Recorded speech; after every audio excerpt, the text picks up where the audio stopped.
winsome whistling wind. What's up, guys? Welcome back to the Home Slice. We got another chopping tournament episode lined up today. This is the bracket so far.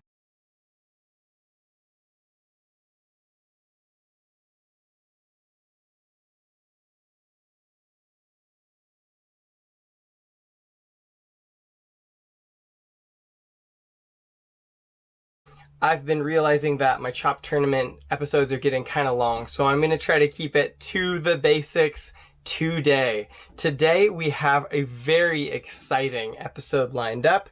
Today we are going to see the Buck Hoodlum. The Buck Hoodlum is a 10-inch chopper made out of 5160 spring steel with a micarta handle. It is 28 thousandths of an inch behind the edge. Both knives have a 17 degrees per side denim stropped edge. The Buck Hoodlum, designed by Ron Hood, has taken an edge that measures down to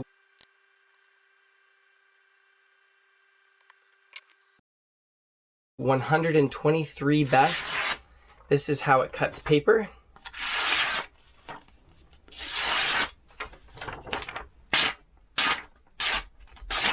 It's good. And the Buck Hoodlum today will be facing off against the Survive Knives GSO 10. This stonewashed beauty is made out of CPM 3V. It's the older version. It's a little bit thinner blade stock, which I personally really like. And this thing looks like a monster of a chopper. Again, we've got canvas micarta with a beautiful multicolored layered look here. A sculpted handle. I'm real excited to try out the GSO 10. The GSO 10 sharpened also on hanging denim strop, got down to 136 best.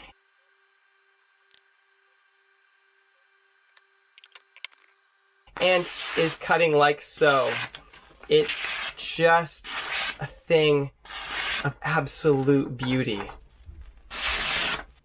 The Survive Knives GSO is registering at just about 32 thousandths of an inch behind the edge. Very interested in the results between these two because we've got a spring steel with very little carbide to speak of versus a powder steel with very small carbide, vanadium carbide.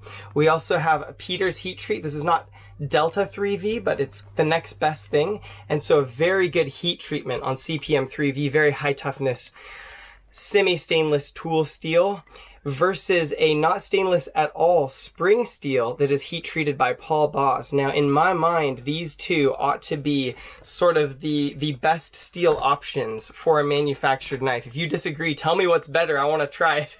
But anyway, let's get into the test. Thanks for tuning in. Okay, I'm out here. I just started with the Buck Hoodlum. Oh, guys. Okay, so I have always been one to scoff at the people who say that notch is no big deal, is a big deal. Oh my gosh, how am I gonna explain this to my viewer? Andrew, I'm sorry. Well, I got you a tactical cleaver, bro. It's actually pretty cool as a tactical cleaver. Maybe we'll still test it as a cleaver. Maybe I perfected it. Anyway. I've been working with this for a couple minutes. I haven't even got out the Osmo Action to start shooting my slow-mo because I just wanted to save myself the work and do a bit filming with both at the same time. But guys, I hit here. Okay, let's see if we can find the marks. Yeah, okay. Freshest marks right there. So I hit there. It went in that far, which is not an unheard of strike for the blades that I've dealt with so far. And guys, the tip broke off.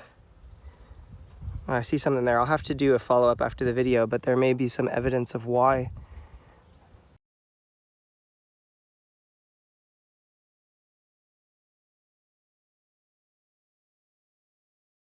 In the break. But the Buck Hoodlum has broken. I'm so surprised. This is Paul Boss 5160. If anything's like the toughest steel in the entire lineup. this was it.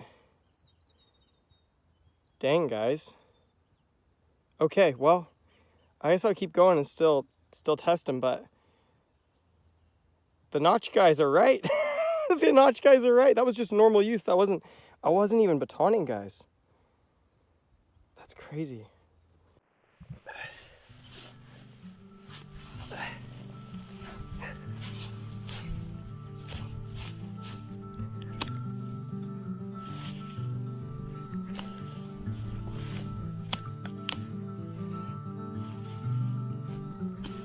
When some whistling wind, let me listen in. I chased you through these trees and tasted your tender breeze. You're on the tip of my tongue, but we've only begun.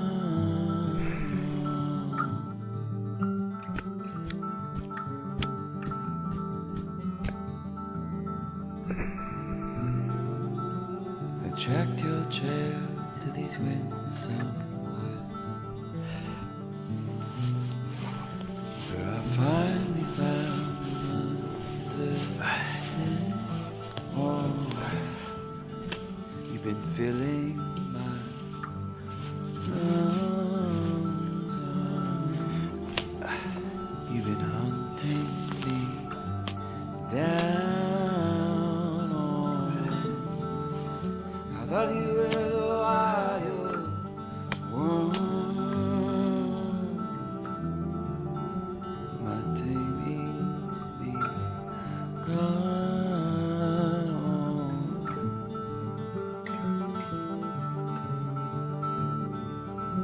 You wake me in the morning, your safety is becoming my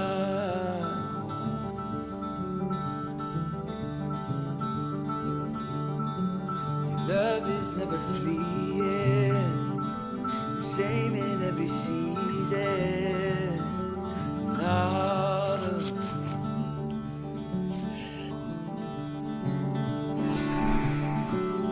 Wake me in the morning, your safety is becoming my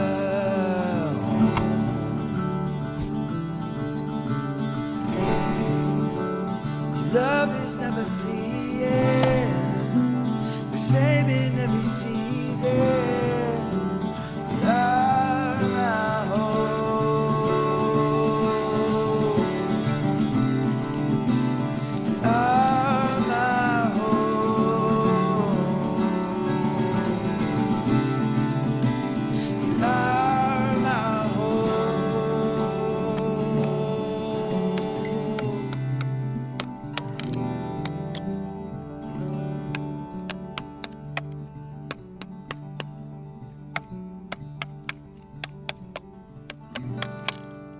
You're on the tip of my tongue,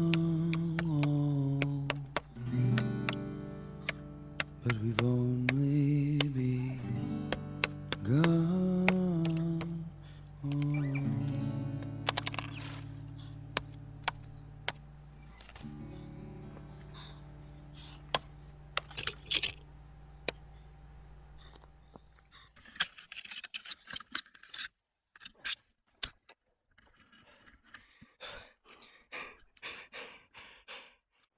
All right, the time has come to do the final best testing on the Survive Knives GSO 10 versus the Gerber flat iron fixed blade. Right? Okay, no, this is the Buck Hoodlum, or it was the Buck Hoodlum. This is about 0.7 of the Buck Hoodlum. and we're gonna test these against each other. Anyway, you guys know the drill. I've got some lemon essential oil here, courtesy of my health conscious wife, which is great for clearing sap and debris off of edges. So I'm gonna clean up the edges. We got a hanging kangaroo strop that's not loaded with anything. We've got a best tester, and we're gonna take 3 readings and average them out. Let's do this.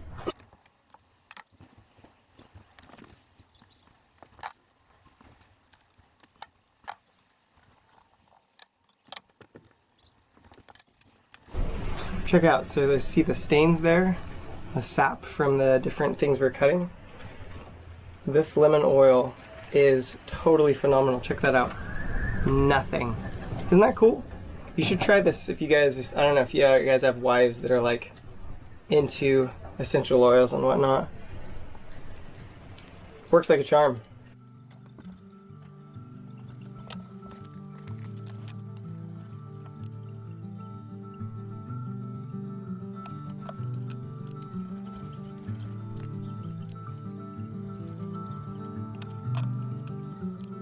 Winsome whistling wind,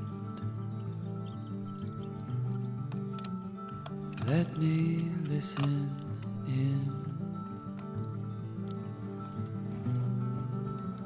I chased you through these trees and tasted your tender breeze.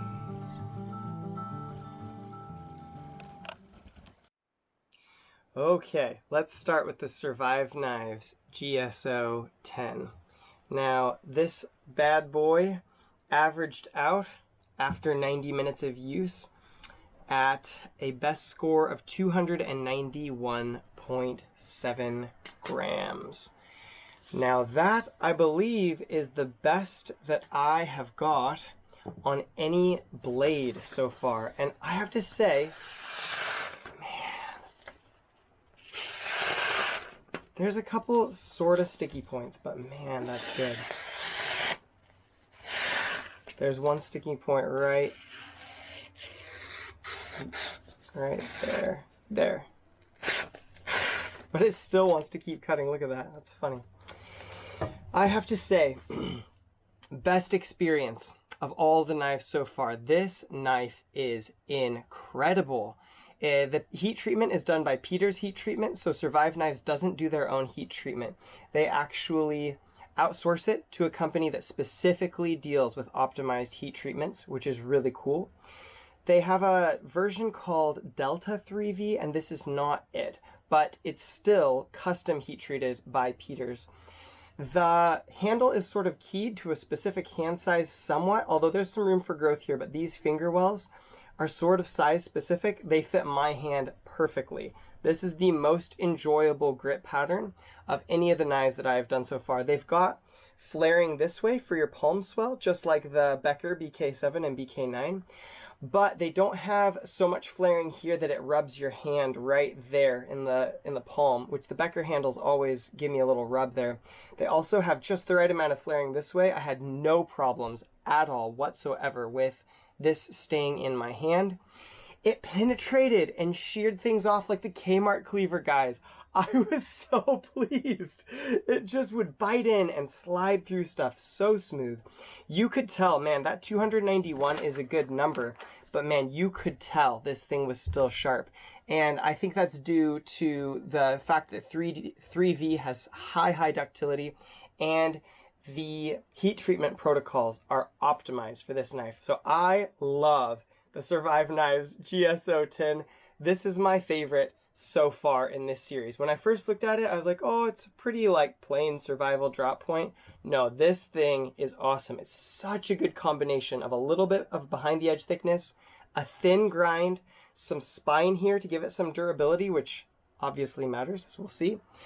But love, love, love the Survive Knives GSO 10. Favorite knife so far. One bad thing I have to say is that the belt loops leave this end, if you hook it on your belt, quite high. And even with the knife off, if you're moving around, it sort of restricts your mobility, or else this starts to dig in right here above your hip bone. And this was uncomfortable. I love the sheath, But if I owned this knife, I would be doing something to create a loop that hangs a bit higher so that drops the sheath a bit lower to be more comfortable. Okay, guys, let's talk about the Hoodlum. Pros and cons. Okay. Handle design was also excellent. Pretty much as good, nearly as good as the GSO, I would say. It's a little bit thinner here, which is okay for my hand. Might be not so great for a larger hand. No flaring in this direction. And I found that to be a little bit less nice than the Survive Knives GSO. The GSO is just perfection. So the surprises are unceasing on this, okay? First surprise, when I got out there and this thing was one piece, I just felt so cool. I was like, this is a cool knife. I mean, look at the thing. It looks like a shark. It looks like an Essie with an aggressive point and this sculpted handle. It's just cool. The Buck Hoodlum is cool. I will say that. Second surprise, it broke during normal use. And it's 5160 steel. 5160 is wildly tough. They use it to make springs. They use it to make leaf springs in trucks. So very surprising that the extent to which design and manufacture and heat treatment matter more than your steel's toughness. This notch is an Achilles heel for this design, apparently. Again, I thought the notch guys were just way too uptight, but guys, they are right. They're right. The next surprise up its sleeve is that it got one of the lowest, if not the lowest, on a blade so far. On one of the readings on the best, it got a 188, somewhere right around here. You can see it's still wanting to push cut. A 188, guys. Yep, still push cutting right there. And then it got quite a low number, a 440 out here. Now that's because I had to use this portion of edge after it broke. That was the only thing I could really chop with because of the balance of the knife. The Buck Hoodlum averaged out at 322 grams. I have to say the handle's really well designed because I could come back to here after it broke and get a lot of wrist snap, and it still felt about as good, honestly, as the Tops Knives Silent Hero. It just had good snap, good speed, not great penetration. Wasn't good for anything big, but it was actually great for little stuff. Let's paper test the tip here, shall we? Had to use the tip a lot at the beginning because we were tackling some big roots, but I didn't want the whole thing to go into the dirt. The tip is still great. But then, of course, about 15 minutes in, it broke off, and so I didn't use the tip anymore after that. What shall we say? What shall we say? Well, we shall say Survive Knives GSO 10 is the winner. This is the bracket going forward. Well done, Survive Knives. How do we respond to things like this? Well, I think it depends on a few things. I think it depends on how much integrity Buck has when my viewer Andrew gives a warranty claim. I've already heard back from him. He's like, this is great research. I'm going to ask for warranty. So Andrew, you're an awesome guy. Thank you for not being stressed out by me breaking expensive things that are yours. What else shall we say? Is this a good survival knife? Well, I mean, say this happened to you out on a trip. You're surviving. Can you not use it anymore? Well, you could still use it. You could baton with this. You could chop with this. You could prep food with this. To be honest, if you're real clever, you could probably figure out a way to lash this to a stick, and then you have a fishing spear. So you could still survive with this, I will say, in Buck's defense. Also, I will say that one quality control fiasco doesn't make a company a bad company. In fact, what makes a company a bad company is how they respond when things go wrong, to be honest. But would I buy this, and do I think that the Buck Hoodlum in 5160 is a good investment? No, I would not. And I would be a little bit leery at this point going forward. I know Buck does a great job with their heat treat. I know their folders are dialed in on that 420HC and a lot of the other steels that they produce. But going forward, I probably would lean slightly away from Bucks as a source of large fixed blades after this experience. You might disagree with that. You might love Buck knives, and I support that. I think this is like the outlier. This is not what is in the middle of the bell curve. This isn't, in most cases, are not this fragile or flawed. Of the things that Buck puts out, I think the vast majority are amazing blades. But here we are. It's become a tactical cleaver. I'm going to send it back, and we cannot advance it to the next round of the tournament, even if it had won, because alas, you have to remain in one piece to go to the next stage of the tournament. Guys, this is so crazy. Like, all of my expectations are breaking. Like, I expected 5160. It was like confidence inducing, you know? Like, I wasn't swinging this harder, but I felt good, you know? And then it snapped in half. So this series is so fun. This series is so fun for me because it's just causing me to learn a lot about knives and metallurgy. So fun. I did not expect the Survive Knives GSO 10 to be my favorite, yet it is. I did not expect the Buck Hoodlum to break into two pieces, but it did, and I'm having a blast here. If you're having a blast and you want to see more, make sure you check out this episode. I'll put over here.